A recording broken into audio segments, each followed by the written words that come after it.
বাচ্চাটি সারাদিন পরে সে দেখছেন মন মরা, তার পরীক্ষার মার্কস খারাপ, ইন্টেনশনালি প্রচুর ছেলে মেয়েকে মানে ধরুন মানে আমি পছন্দ করি না শুধুমাত্র এই কারণেই তার মার্কস কাটা হচ্ছে, এবং বাচ্চাটি তো হ্যারাস হচ্ছে। বা ধরুন বোর্ডের পরীক্ষা বা একটা পরীক্ষা দিতে, আমরা প্রাইমারি এর বাচ্চাদের নিয়ে মাথা কিন্তু তাই হয়ে গেছে। তারা প্রাইভেট কলেজেস তো প্রচুর, তারাও তো তবু কিছুটা সামলাতে পারে, কিন্তু ছোট শিশুগুলো তারা তো এটা সামলানো মুশকিল, ডিপ্রেশনে চলে যাচ্ছে, কাউকে বলতে পারছে না, আতঙ্কে জ্বর চলে আসছে।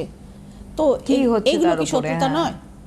ডেফিনেটলি। তো সাম কাইন্ড অফ এগুলো আমরা যদি তলিয়ে ভাবি, এগুলোও কিন্তু মারাত্মক মারাত্মক নেগেটিভ পয়েন্ট। কোনো আপনি স্কুলে পাঠিয়েছেন, পড়তে পাঠিয়েছেন, সেখানে টিচার যদি তার মানে শত্রুবৎ আচরণ করেন ভয়ঙ্করভাবে, এবং সাইকোসোম্যাটিক, বারবার সাইকোসোম্যাটিক ডিসঅর্ডার চলে আসছে, এবং দিনের পর দিন, কারণ বাবা মাতা তাকে কন্টিনিউয়াস বলছে না অমুকের কাছেই তোমাকে পড়তে হবে, উনি ভালো পড়ান, হ্যাঁ ওই কোচিংয়েই তোমাকে করতে হবে, ওই স্কুলেই তোমাকে পড়তে হবে। বাচ্চাটার বলতে পারছে না যে কি আমি এভরিডে হ্যারাসড হচ্ছি, হিউমিলিয়েটেড হচ্ছি। তো সুতরাং এই যে সমস্যাগুলো, এগুলোরও তো সমাধান হয়, এগুলোর সমাধান হয়। নাম্বার 2 হচ্ছে